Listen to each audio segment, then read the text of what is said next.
Daniel Jackson, archaeologist and defender of Earth. Let's dive into the history of one of the most beloved characters in the Stargate franchise.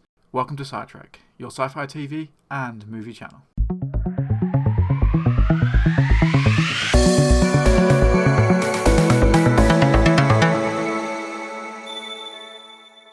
In his early years, Daniel Jackson was convinced of the fact that the pyramids were created by aliens and they were in fact landing pads for alien spaceships. He was naturally laughed out of academia for this, but he was shortly approached by someone from the US government to join a program, that program being the Stargate project. This was in 1994. Daniel helped to decipher the glyphs on the Stargate, stating that they weren't numbers or letters, they were in fact star constellations, and that the device in the US government's possession was called a Stargate, capable of near instantaneous travel between 2 points. Shortly after this, a mission was greenlit and a team was formed to go to the planet known as Abydos. And it was on this planet that Daniel and the rest of the team found out that the people of Abydos were in fact enslaved and worshipping a god known as Ra. Now, ultimately, they defeated Ra, they freed the people of Abydos, and Daniel Jackson decided to stay on Abydos with a woman that he'd met known as Shah-Ray. Daniel Jackson ultimately stayed on Abydos for 1 year, but due to the fact that Apophis came through Earth's Stargate, the SGC kind of figured that Ra wasn't dead and sent a team back to Abydos. They were originally going to nuke the planet, but Jack O'Neill, who just came back out of retirement, had to spill the beans that Daniel Jackson was in fact alive and living with the people on Abydos. I regret to inform you that my report was not entirely accurate. You didn't detonate the bomb. No, I did detonate the bomb, sir, and it was aboard Ra's spacecraft, so it did kill him and eliminate the risk to Earth. However, Ra's ship was in orbit above the planet at the time. Neither the gate nor anything else on the planet was destroyed. Daniel Jackson is alive and living with the people on Abydos. Now, when the newly formed SG1 team go to Abydos, they find that Daniel Jackson is there with the people of Abydos, who have just been attacked by a Goa'uld. Shah-Ray, as long as one of the kids from the planet Abydos, was taken as a prisoner, so Daniel made it his mission to go through the Stargate and try and rescue his wife. He joined SG1. Now, throughout the course of the first few seasons, we saw Daniel Jackson grow as a character. He evolved from James Spader's interpretation of the character, and Michael Shanks really came into his own. Daniel was often the voice of reason for the team, and he fought for righteousness and justice. His archaeological experience was invaluable in helping to identify and translate many alien artifacts. Now, it wasn't long before Shah-Ray and Daniel were reunited. However, Shah-Ray had been overtaken by a Goa'uld known as Amunet, which was the wife of Apophis. Amunet pulled a ribbon device on Daniel and was ultimately going to kill him with it, so Teal'c took the only action he felt he could and fired his staff weapon at Amunet, killing Amunet as well as Shah-Ray. Now, Daniel wasn't happy with this. Daniel absolutely hated Teal'c. And Daniel even left the SGC, stating that his mission was over, he found his wife, it's done. But he was then plagued by visions from his wife, stating that he needed to find what was known as the Harcesis child.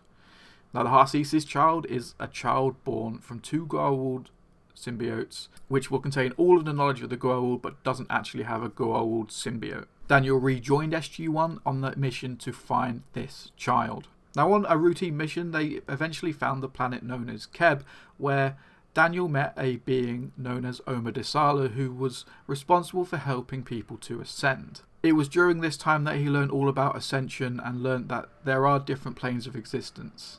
Now, only a year later, they find a planet known as Kelowna, where they have started to build diplomatic relations.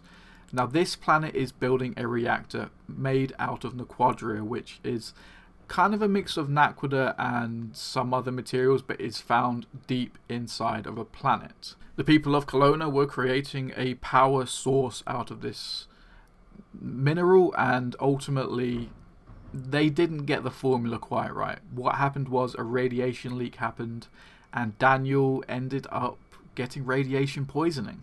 Now, Daniel did actually die. The radiation poisoning was too much. His body broke down and he died, but he was saved by Omodesala, where he was given the option to ascend and therefore shed his physical body, ascend to a higher plane of existence and live on in the higher planes. Now, during the time that Daniel was ascended, he was replaced by Jonas Quinn, one of the Colonians. Daniel did eventually return in the following season, and Jonas Quinn left the show.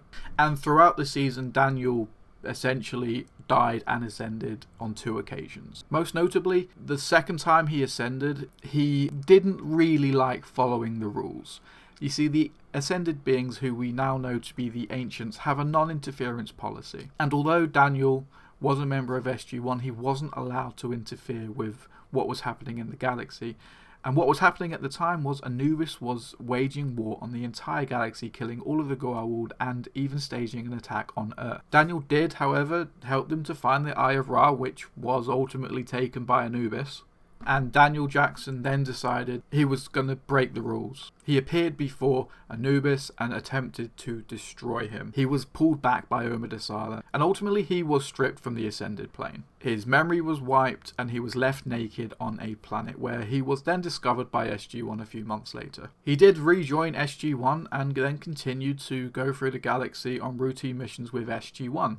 He fought Jafar, he fought replicators, and eventually found himself in the Ori galaxy. Now, he was alongside a new member of SG1 known as Vala Maldoran, and their presence in the Ori galaxy alerted this higher plane, godlike species of our presence, who ultimately then waged a war on the Milky Way. They invaded. Now, the Ori were ultimately defeated, and the last time we saw Daniel, he was about to step through the gate on a routine mission. This was a changed timeline, however, because the original timeline, SG1 was aboard one of the Earth vessels, which was basically destroyed by an Ori ship. They trapped themselves in a time dilation field to try and give themselves more time. But it was Teal'c who ultimately saved the day on that one and went back in time to change the timeline. So as far as we know, Daniel Jackson is still going on routine missions with SG1. Wherever he is now, wherever Daniel is, I hope he's still curious. I hope he's helping civilizations and finding new exciting artifacts to help Earth. For me, Daniel was a fantastic character. It was, in my opinion, the very heart of the show. If a new show is greenlit, a cameo from Daniel Jackson is needed. It's almost like it has to happen, because Stargate without Daniel Jackson would be very strange indeed.